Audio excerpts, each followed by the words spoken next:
Last हमने ये पढ़ा था कि भाई नेशनल इनकम होती क्या है, and thereafter we understood what are the various types of goods and services. और उसके पहले नेशनल इनकम की डेफिनेशन के कुछ पैरामीटर्स पढ़े थे। सो वैल्यू एडेड का सिस्टम सबको क्लियर था। उसी वैल्यू एडेड के सिस्टम में कुछ चीजों को और ऐड करेंगे ताकि हम नेशनल इनकम की तरफ प्रोसीड कर पाए। तो इट्स जस्ट लाइक दैट कि बचपन में बच्चों को पढ़ाया गया था, जो बीत गया वो हिस्ट्री। फिर सीनियर क्लासेस में हिस्ट्री के डिविजन हुए, सो कॉल्ड एकदम पुरानी वाली, क्या बोलते थे उसको, एशियंट हिस्ट्री। थोड़ी सी उसके बाद वाली मेडिवल हिस्ट्री, और उसके बाद वाली मॉडर्न हिस्ट्री, और उसके बाद वाली अल्ट्रा मॉडर्न, और उसके बाद वाली प्रो मैक्स। समझ में आ गया? उसके बाद glamorous, pro max, super dynamic. तो ये हिस्ट्री चलती है ना। तो वैसे ही नेशनल इनकम का एग्जैक्ट कैलकुलेशन कैसे होता है, और उसके बाद आप कौन कौन सी छोटी मोटी चीजों को थोड़ा याद रखेंगे ताकि आप एनआई के कैलकुलेशन को समझ पाए। तो let start with the composition.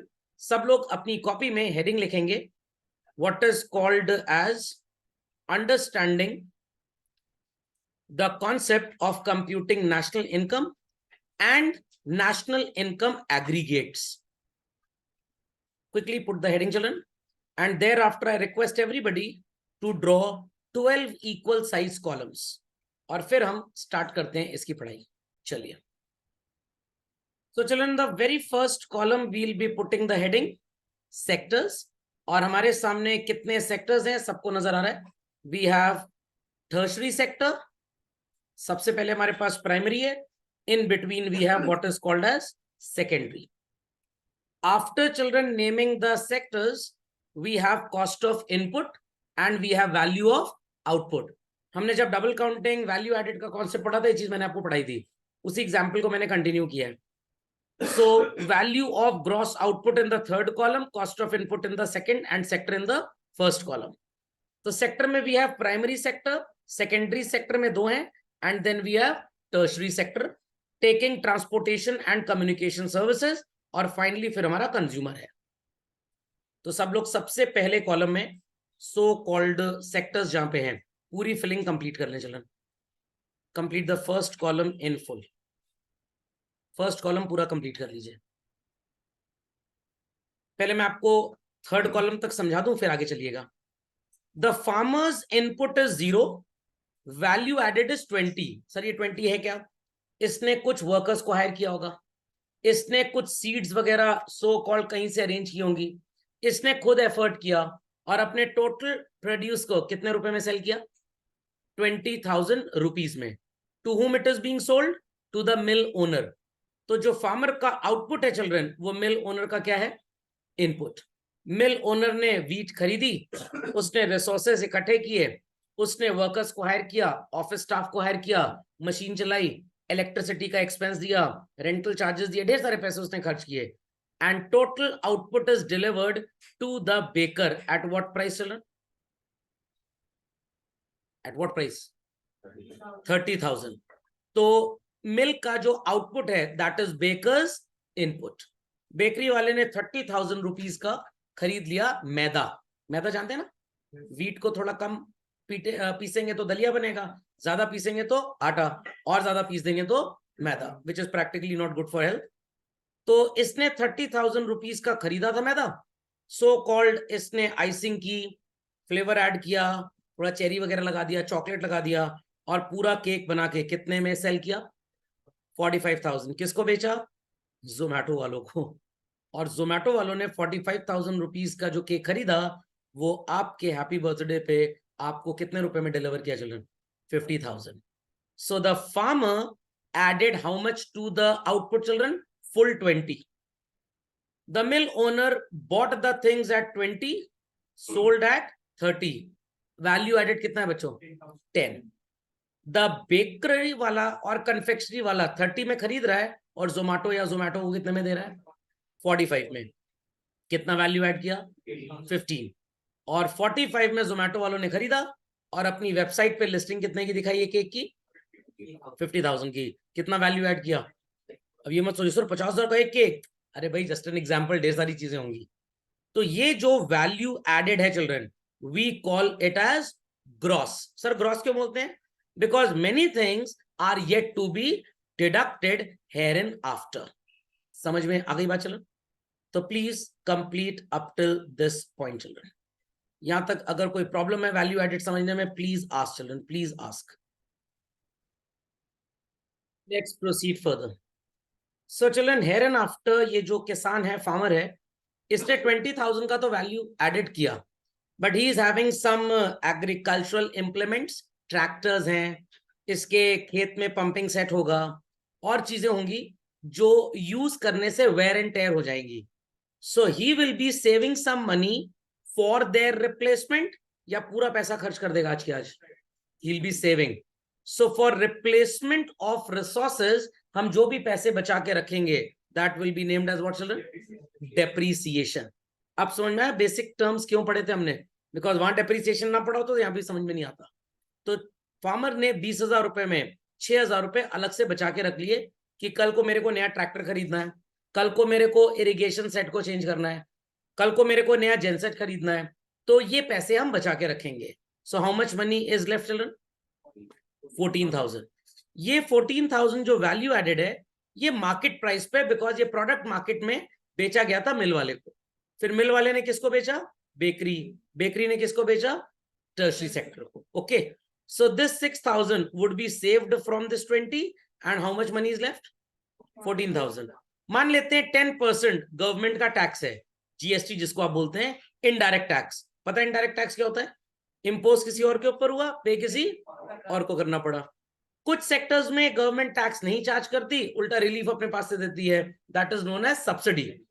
तो नेट इनडायरेक्ट टैक्स का मतलब होता है indirect taxes minus subsidies. I repeat, indirect taxes minus subsidies.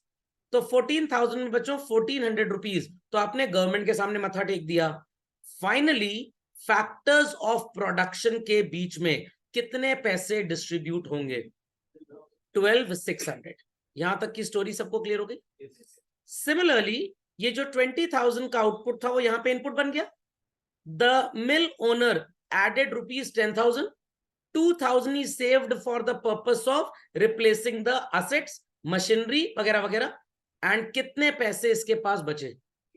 8,000। Out of this 8,800 would be paid to the government। कितना पैसा कंट्री में फैक्टर्स ऑफ प्रोडक्शन को at max ये सेक्टर डिस्ट्रीब्यूट करेगा बच्चों? Not more than 7,200। इन्होंने 30,000 रुपीज का जो आउटपुट किया था वो बेकरी को कितने में बेचा बच्चों? 30 में। एंड बेकरी ने रिसोर्सेज यूज किए और 45 में आउटपुट बेच दिया।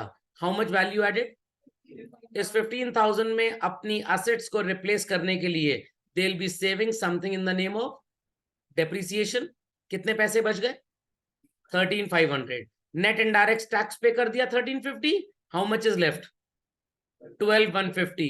This is the maximum amount that is available for distribution to the factors of production. Similarly 45,000 का आउटपुट इनके लिए इनपुट है, sold it to the consumer जिसका बर्थडे था, happy birthday to the consumer. Value added कितना है? 5,000। तो जोमेटो के लोग भी जो बैग लेके घूमते रहते हैं, बाइक लेके घूमते हैं, कल को वॉर्न आउट हो जाएगी, रिप्लेस करनी पड़ेगी, they are saving how much? 500 as depreciation. कितने पैसे स्टिल बचे? 4,500। 10% उसमें से गवर्नमेंट को मत्था टेक दिया टैक्स का। How much money can be distributed to the factors of production children? 4,050। Till this point is the story very confusing और प्रॉब्लमैटिक? समझ में आगे बच्चों? पक्का? चलिए, so this was called as the first way to understand कि अगर India में कोई भी इंपोर्ट एक्सपोर्ट नहीं हो रहा, या अगर हो भी रहा है और वो सब इसके अंदर जुड़ा है, तो कंट्री में फाइनली कितनी इनकम डिस्ट्रीब्यूट होगी? 12,600 from primary sector, it's 19,350 from secondary sector and 4,050 from tertiary sector. पूरे कंट्री में कितनी इनकम डिस्ट्रीब्यूट होगी चिल्ड्रन? 36,000 करोड़ लाख रुपीस, जो भी आप बोलना चाहें। तो पीपल अंडरस्टूड कैसे नेशनल इनकम कैलकुलेट होती है? ये तो एक तरीका था, दो अभी और बता रहा हूं आपको। Is that understood? ये मत सोचिएगा कि आज हमारे मेथड्स खत्म हो जाएंगे, ऐसा कुछ नहीं है। ये सिर्फ आपको ये समझाने के लिए हाउ 3 मेथड्स आर देयर, कैसे वो इंटरलिंक्ड है बेसिकली। ओके, तो सबसे पहले आप वैल्यू ऑफ आउटपुट में से क्या माइनस करते हैं बच्चों? Cost of input. What you will be getting? Gross value added. इसके अलग अलग टर्म्स भी अभी आपको बताए जाएंगे. From that we subtract depreciation. What we'll be getting? Output at market price. What you will be subtracting thereafter? Net indirect taxes. What you will be getting? Output at factor cost. Closed economy है तो यही national income है. Open economy है, import export नहीं हो रहा, तो ये डोमेस्टिक इनकम है. Got it clear? Open economy है, इंपोर्ट एक्सपोर्ट भी हो रहा है, सब इसके अंदर जुड़ा है, तो यही आपकी नेशनल इनकम हो जाए. ओके, तो क्लोज्ड इकोनॉमी में यही नेशनल इनकम. ओपन इकोनॉमी और इस स्क्रीन पे इंपोर्ट एक्सपोर्ट नहीं है तो इसको डोमेस्टिक इनकम आप बोलोगे. इंपोर्ट एक्सपोर्ट है तो यही आपकी नेशनल इनकम होगी. Understood? Step by step procedure, how do we calculate? पक्का? Update quickly children. तो children, this was the first method जहां पे हम इन सारे सेक्टर्स प्रोड्यूसिंग यूनिट्स के गेट के बाहर खड़े हो गए और हमने देखा कि वहां से आउटपुट कितना जा रहा है और वहां पे कितना इनपुट हुआ. तो प्रोडक्शन एंड पे when we happen to calculate national income, the method is known as net output method, the method is known as net product method, the method is known as net value added method. इतनी बातें सबको समझ में आ गई? पक्का? चलिए proceed up fast children. अब ये जो हमारा सेक्टर था सो कॉल्ड, जिसे हम बोल रहे थे primary sector, what was the final output which can be distributed among the FOPs children?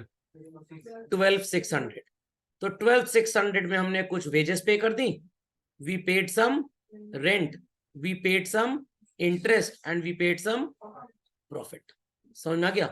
Profit is given to the entrepreneur, interest is given to the lender of capital, rent is paid to the owner of land and wages are given to the workers who render labor, who render their hard work. Labour मतलब hard work होता है, labourer दूसरा होता है.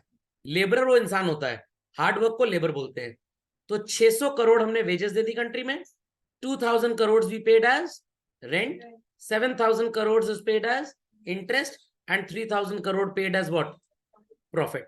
तो इन सबको जब आप जोड़ लेंगे बच्चों तो वापस कहां पे चले आएंगे? 12,600 पे चले आएंगे कि नहीं? चलिए मूविंग अहेड. 7,200 and 12,150 आपने देखा कि सो कॉल्ड इन्होंने भी कुछ पे किया बच्चों. What? Wages. This sector also paid some rent, they also paid some interest and they also provided some profit. तो वेजेस कितना दिया इन्होंने? 250. रेंट कितना दिया? 3,100. कैपिटल पे इंटरेस्ट कितना दिया? 12,500. और कितना प्रॉफिट हुआ? 3,500. अगर आप इन सबको ऐड कर लेंगे तो इट विल बी 19,350 करोड़ और not? Thereafter children, thereafter हमारा Zomato tertiary sector, they also provided in the economy some amount of wages to their workers, जहां पे इनके stores offices located and they pay rent to the landlord. Borrow किया पैसा, उस पे क्या होगा? इंटरेस्ट. और जोमेटो अपने लिए भी क्या रखेगा बच्चों? प्रॉफिट रखेगा. तो आपने ये देखा कि 4050 में how much is paid as wages? 250. How much is paid as rent? 1,800. How much is paid as interest? 1,200. How much is paid और retained as profit? 800. So the total of all this is 1,100. The total of all this is 6,900. total of all this 20,700 and total of all this is this. तो पूरी economy में factors of production को जो income मिली, I repeat, factors of production को जो income मिली, पहले हमने 36,000 कैसे कैलकुलेट किया? From the givers point of view. अब हम इसी वैल्यू को कैसे कैलकुलेट करेंगे? From the receivers point of view. So पूरी कंट्री में how much is the amount of profit children? 7,300 crore. What is the amount of interest? 20,700. Rent how much? And wages how much? इन सब को जरा जोड़िए and do let me know children. Is it coming 36,000 crores? जोड़ लीजिए. अरे आएगा तो वही, वैसे भी जोड़ लीजिए एक बार. This is 20,700 plus 7,300. 28. 28 plus 6 how much? 34. 34 plus 1 35. 900 और 100 आ गया। तो चाहे आप इधर से जाइए या इधर से जाइए, ये है लाइन ऑफ कंट्रोल इंडिया और पाकिस्तान की। अमृतसर से जाएंगे तब भी वाघा बॉर्डर, लाहौर से आएंगे तब भी वहां पहुंचेंगे, इजी। तो if we see to it how much income is distributed among the FOPs, तब भी कंट्री की इनकम आ जाएगी। If we see to it कि कितना प्रोड्यूसर्स ने डिस्ट्रीब्यूट किया, तब भी इनकम आ जाएगी। तो यहां से कैलकुलेट करा अगर आपने, तो ये इनकम मेथड है। यहां से कैलकुलेट किया तो दिस इज प्रोडक्ट मेथड। दोनों से आंसर हमेशा सेम आएगा। तो one thing is super dam clear, question कैसा भी आए, मेथड कोई भी आप अप्लाई करेंगे, आंसर वुड बी सेम। ऐसा कभी नहीं होगा कि डिफरेंट मेथड से आपका आंसर डिफरेंट आ जाए। If it is so, question 101% गलत पूछा गया आपसे। समझ में आ गई बात? चलो पक्का, क्लियरली अंडरस्टूड, कंफर्म? चलिए चलो आगे, कॉपी कर लीजिए चिल्ड्रन, सब लोग कॉपी कर लीजिए। इन एरोस की तो कोई जरूरत नहीं है, बिकॉज पीपल अंडरस्टैंड कि इसी पैसे में से दिया गया है। So this red one is the so called second method. इसमें भी एक दो चीजें मैं आपको बता दूं, तब आप आगे चल सकते हैं। ध्यान दीजिएगा बच्चों मेरी बात पे।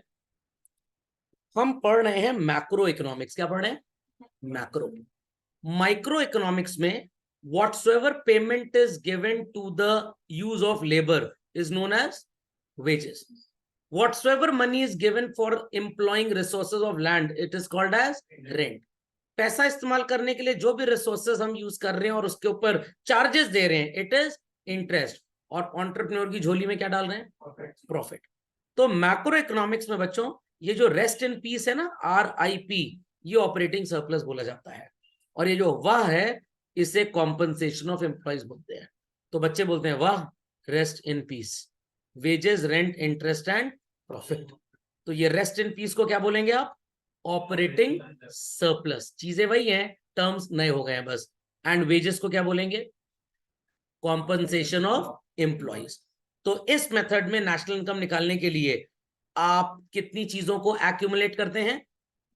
Operating surplus and compensation of employees. एक चीज और ऐड होती है, आगे चल के जब मेथड प्रॉपरली पढ़ेंगे तो मैं उसको आपको बताऊंगा।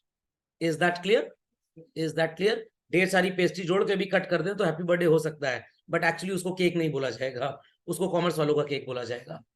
ओके, तो operating surplus, compensation of employees and one more thing we add children, तब जाके NI बनेगा आपका। ओके, वो कौन सी तीसरी चीज है? You will be know. इसको अपडेट कर लीजिए फास्ट। चलिए, अब भाई ऑब्वियस सी बात है, आपने कहावत सुनी होगी, ऊपर वाला जब भी देता देता छप्पड़ फाड़ के। तो ये ऊपर वाले हैं प्रोडक्टिव एंटरप्राइजेस, इनको इनकम मिल रही है। अब ये जिनको इनकम मिल रही है, क्या ये मेरे जैसे कंजूस होंगे? Not at all. They will spend their money. I repeat children, they will spend their money. Sir कहां पे खर्च करेंगे? ये पैसे बच्चों दो जगह खर्च करेंगे, either on day-to-day satisfaction or money spent but satisfaction will be derived for or after many years। मतलब सर आपने FD करवा दी बैंक में, गोल्ड खरीद लिया, रियल एस्टेट में इन्वेस्टमेंट कर दिया, तो बहुत साल बाद वैल्यू बढ़ेगी तो आपको फायदा होगा। या आपने घर खरीद लिया 1 करोड़ 2 करोड़ का, और ये कम से कम 25-30 साल आप इसमें रहेंगे, तो एक बार पैसे खर्च करिए, ढेर सारा बेनिफिट आपको ढेर सारी ईयर्स में मिलेगा। या पैसे खर्च करिए, कुछ साल के बाद बेनिफिट मिलेगा। So that expenditure which is done by all these people who have been earning money children will be of two types। Day to day requirements पे खर्च किया तो कंजम्पशन एक्सपेंडिचर, और पैसे खर्च किए ताकि फ्यूचर में बेनिफिट मिले, it is called as what? Investment expenditure. तो अगर आपके पापा ने घर में राशन पानी, आपकी स्कूल कोचिंग की फीस, फ्यूल के expenses, electric bill, telephone bill, internet charges, clothing, footwear वगैरह वगैरह वगैरह खर्च किया, it is all consumption expenditure. और अगर पापा ने कुछ गोल्ड खरीद लिया, बैंक में फिक्स डिपॉजिट करा दिया, एक लैंड परचेज कर लिया, एक नया फ्लैट खरीद लिया, खोपड़े में बात जा रही है, it is all called as what children? तो भाई जितना कमाया है क्या उससे ऊपर खर्च कर पाओगे? नो। तो एग्जाम्पल इज दिस कि ये भी 36,000 करोड़ फिर से आ गया टोटल इनकम। अब जिन लोगों को वेजेस मिला था, they spend 700 on their day to day living and saved how much for future? 400. Those who got rent spent how much on their day-to-day living? 2900 and saved how much for the future? 4000. Saved मतलब ये नहीं कि पैसा घर के अंदर रखा हुआ है, कहीं ना कहीं एम्प्लॉय कर दिया, लैंड खरीद लिया, गोल्ड खरीद लिया, प्रॉपर्टी खरीद ली, एफडी करवा दी. Those who were getting interest spent how much on their day-to-day resources? 3700 crores. और कितना इन्वेस्ट कर दिया? 17,000. और entrepreneurs 4300 करोड़ खर्च कर देते हैं और 3000 करोड़ अपने बिजनेस में लगा देते हैं. तो total money spent is equal to the total amount of income. Again, children, your income is how much? Simple as that. Simple as that. ये बात समझ में आ गई? Before people happen to copy this, एक चीज मैं आपको और सिखा देता हूं तो आपको तीनों बातें समझ में आ जाएंगी. ये जो व्हाइट बॉक्स मैंने ड्रॉ किया है विद ब्लैक आउटलाइन, चिल्ड्रन, मान लेते हैं इसको country called India and this is your school. ठीक है, फी कौन डिपॉजिट कर रहा है? पेरेंट्स. और ये फी अल्टीमेटली मिल किसको रही है? समझ में आ गया? और टीचर्स क्या करेंगे इस पैसे को? स्पेंड. और यहां से करेंगे earn. And school is a productive enterprise. खोपड़े में बात गई? पक्का? अब टोटल स्कूल में मान लीजिए पूरे कंट्री में 100 करोड़ फीस खर्च हुई, तो पूरा का पूरा 100 करोड़ रुपए किसको मिलेगा?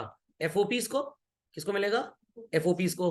कुछ पैसा स्कूल वेजेस के नाम पे टीचर्स को देगा, कुछ पैसा स्कूल इंटरेस्ट पे करेगा अगर कोई बोरो किया, कुछ पैसा स्कूल रेंट पे करेगा, taxes and all that. Rent में ही मान लीजिए जमीन यूज कर रहे हैं, म्यूनिसिपल कॉर्पोरेशन को आपने किराया दिया, और कुछ पैसा अल्टीमेटली स्कूल कैसे रिटेन करेगा? As profit.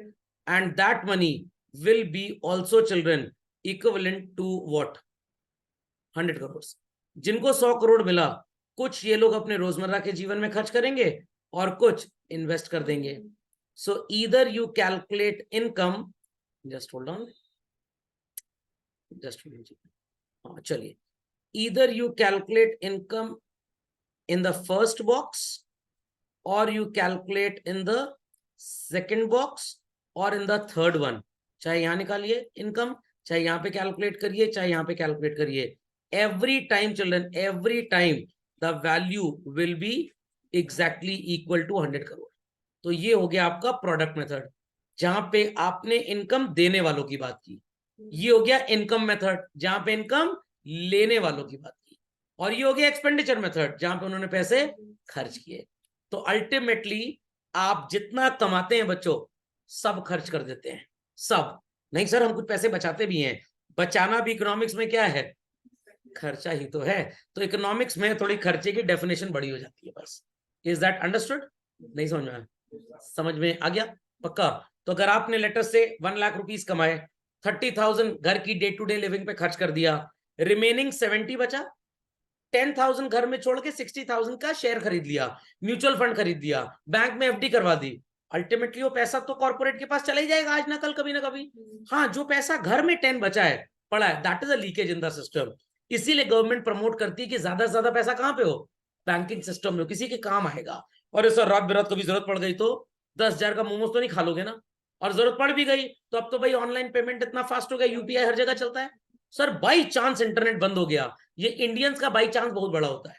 ये इसीलिए घर में करोड़ों रुपए रखते हैं. इनका बाई चांस हो जाता है ये. तो बाई चांस, ये बाई चांसा. अंडरस्टैंडिंग और नॉट? तो ये बेसिकली नटशेल में कॉन्सेप्ट है बच्चों. समझ गए सब लोग? पक्का? इसके साथ इसको भी छापोफाई कर लीजिएगा, मजा आएगा, आपको अच्छा लगेगा. Quickly put it children, quickly.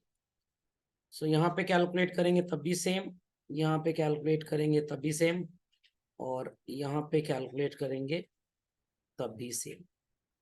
It is same under all the methods children. कोई भी मेथड आप अप्लाई करिए, the answer should be exactly same.